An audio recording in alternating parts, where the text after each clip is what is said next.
Лидерот на СДСМ Димитар Ковачевски предпразнично ги завршува разговорите со помалите коалициони партнери, пошто ќе се знае дали владиното мнозинство ќе остане исто. Денешниот ден го започна со средба со Алтернатива и ДП, а го завршува со лидерот на Демократскиот сојуз Павле Трајанов, кој пред средбата до Уставниот суд поднесе иницијатива за укинување на одредби од изборниот законник, да се укине монопол кој според него го имаат СДСМ, ВМРО, ДПМН, ДУИ и Алијансата за албанците. Порача дека од кадрите за министри и неговите барања ќе зависи поддршката за новата влада. Приоритети кои се надеваме дека ќе бидат дел од програмата на владата.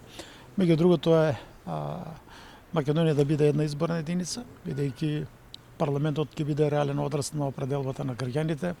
Натаму бараме да се донесе закон за борба против тешките облици на организиран криминал и висока корупција, со тоа што сакаме да се формира агенција за борба против тешките облици на криминал, која што ќе биде независна, директорот да го бира борд од новинари, невладиниот сектор, универзитетски професори, неколку пратеници, еден позиција, еден опозиција.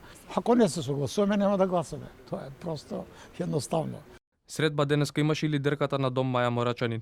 Иако е неизвестно дали ќе се формира Министерството за клима и енергија кој го бараше, сепак е задоволна со средбата со Ковачевски. Таа пред медиумите кажа дека мандаторот за новата влада ги прифатил сите предлози за клучните закони за екологијата и дека се согласил со сите нејзини барања. Задоволна сум од разговорот, бидејќи е прифатен приоритетот за заштита на животна средина и клима и пред се обезбедување на поефикасна и побрза транзиција од фосилните кон обновливите извори на енергија.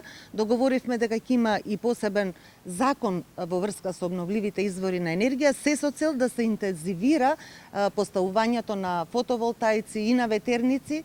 Лидерот на Алтернатива Африм Гаши преку Фејсбук информираше дека со лидерот на СДСМ разговарале за иднината на Македонија и владиниот план, кој според него е европски ориентиран. По средбите на почетокот на идната недела СДСМ ќе има седници на Централниот и извршниот одбор, кој треба да даде зелено светло за кадрите кои Ковачевски ќе ги презентира пред нив. Според извори од СДСМ се очекува најдоцна до 12 јануари составот на новата влада да се најде пред пратениците.